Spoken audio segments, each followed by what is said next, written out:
बिस्मिल्लाहिर्रहमानिर्रहीम। मुअज़्ज़ज़ ख़वातीन व हज़रात, ईरान से ईरानी टीवी ने एक ख़बर दी है कि ईरान में बहुत तशवीश भी है, ईरान में एक अज़म भी है और ईरान अलर्ट भी है कि इसराइल जो है बहुत जल्द जो है ईरान पे दोबारा हमला करने वाला है। ईरानी कह रहे हैं, ईरानी इस अज़म का इज़हार कर रहे हैं कि वो इस हमले का भरपूर जवाब देंगे और इतना सख्त जवाब देंगे जिसका पहले उन्होंने तसव्वुर नहीं किया था।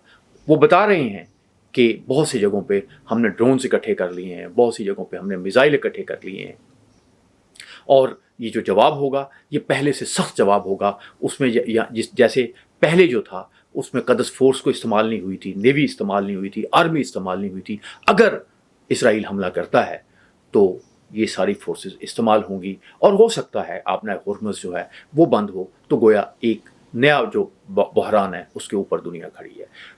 ईरानी क़यादत को बिल्कुल ट्रंप पे कोई यकीन नहीं है, नेतन्याहू की बातों पे कोई यकीन नहीं है। उनकी जो मुलाकात हुई है उसमें जो उन्होंने कहा कि हम गज़ा में जंग बंदी करने वाले हैं, हम ये करने वाले हैं, वो करने वाले, ईरान इसको एक बड़े धोखे के तौर पे देख रहा है, क्योंकि ये उसी तरह से है कि जब पहली दफ़ा हमला हुआ ईरान पे तो उस वक्त इस ईरान अमेरिका जो था वो मुज़ाकरात कर रहा था, यानी एक दिन पड़ा हुआ था मुज़ाकरात में, और दूसरी तरफ ये है कि नेतन्याहू की तस्वीरें दिखाई जा रही थी, वीडियो दिखाई जा रही थी कि वो अपने बच्चे की शादी जो है उसमें मसरूफ़ है। गोया ईरान को धोखा देने की कोशिश की गई थी। और ये क्यों धोखा देने की कोशिश की गई थी? क्योंकि इसराइल की एक स्ट्रेटजी है जंग की, और वो स्ट्रेटजी ये है कि वो अपनी फ़ज़ाई क़ुव्वत पे उसने बहुत ज़्यादा ज़ोर दिया है और उसमें बड़ी उसने कामयाबियाँ हासिल की हैं। यानी उसने अपने फ़ज़ाइया के ज़रिए मिस्र के तमाम जो एक ज़माने में जो जहाज़ थे वो तबाह कर दिए, और जब फिर यानी अटैक उन्होंने किया तो बड़ी उनको आज़ादाना तौर पे एक स्पेस मिली थी मिस्र में, और मिस्र इसी वजह से और इसी डोमिनेंस की वजह से जो है वो कैंप डेविड समझौते पे मजबूर हुआ था। तो इसी तरह से वो उर्दन में कार्रवाइयाँ करते रहे हैं। इसी तरह से उन्होंने इराक़ में जो उसकी फ़ज़ाइया है उसने यानी एक अटैक किया, उनकी एटमी तनसीबात को तबाह किया। तो एक जो डोमिनेंस है जो इजरायली फ़ज़ाइया की है वो रही है। दूसरा, उनकी टेक्नोलॉजी उनके पास बहुत अच्छी है, और तीसरी बात जो है वो ये है कि उसकी जो मुसाहद है वो बहुत इफेक्टिव है। वो पैसे का इस्तेमाल करती है, बेदरेक पैसे का इस्तेमाल करती है, लोगों को पैसे के ज़रिए, डॉलरों के ज़रिए ख़रीदती है। वो मैं एक डिसेप्शन है, एक इसराइली एजेंट की कहानी पढ़ रहा था, तो वो बता रहा था कि हमारा पैसे देने का, डॉलर देने का तरीका भी है कि हम लोगों को चेक नहीं देते, उनके अकाउंट्स में चीज़ें ट्रांसफ़र नहीं करते।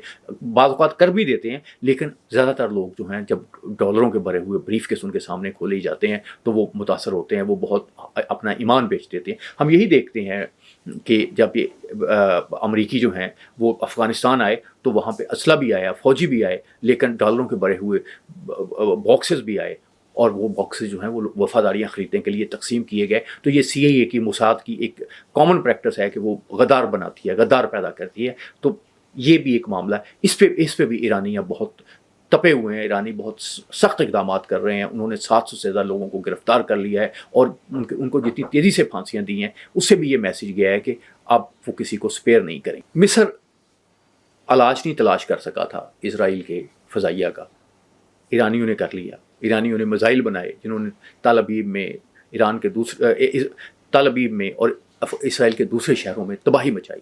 ये ईरान ने काम किया, ये मिस्र नहीं कर सका, ये दूसरा कोई मुल्क नहीं कर सका। अब एक वार्निंग है कि मिसाइल मौजूद हैं, ड्रोन्स मौजूद हैं, और एक वार्निंग और भी समझनी चाहिए कि ईरानियों ने नहीं बताया होगा, दुनिया में किसी मुल्क ने भी बताया, इसराइल ने भी नहीं बताया था, पाकिस्तान ने भी नहीं बताया था, इंडिया ने भी नहीं बताया था कि जब इन्होंने एटम बम बना लिया तो मुद्दत तक ये बात जो है ये छुपाई रखी गई, ये दुनिया को नहीं बताई गई। अमेरिका ने नहीं बताया था, अमेरिका ने भी जब हिरोशिमा पे एटम बम गिराया तब बताया कि दुनिया को क्या है। तो ये बात बहरहाल सोचनी चाहिए, इसराइल को भी सोचनी चाहिए, ये अमेरिका को भी सोचनी चाहिए कि क्या ईरानी जो है इतनी देर से एटम बम बना रहे हैं, क्या कहीं उन्होंने एटम बम तो नहीं बना रखे?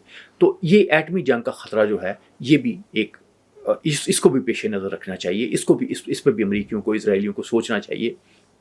इसराइली को कोई भी दूसरा एडवेंचर करने से पहले जो है बहुत सोचना चाहिए। लेकिन मसला ये है कि नेतन्याहू जो है वो करप्शन चार्जेस में अदालत का सामना कर रहे हैं। ट्रंप उन्हें कह रहे हैं कि छोड़ दो, जो बड़ा मुजाहिद है, फ़लाँ है, लेकिन इसराइली कोर्ट उसे छोड़ने के लिए तैयार नहीं।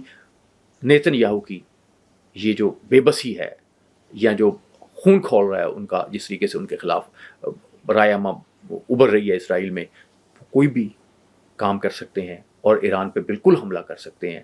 ایران کو محتاط رہنا ہے. ایران کے ساتھ والے ملک جو ہیں ان کو بھی محتاط رہنا ہے, کیونکہ اسرائیل جو ہے وہ اکثر خودکشی کے راستے پہ چلتا ہے, اور خودکشی کے راستے پہ چلتے ہوئے اس نے بہت سی کامیابیاں حاصل کرتی ہیں, لیکن خودکشی کا راستہ جو ہے کبھی نہ کبھی خودکشی کی منزل تک بھی پہنچا دیتا ہے. اللہ آپ کا حامی و ناصر.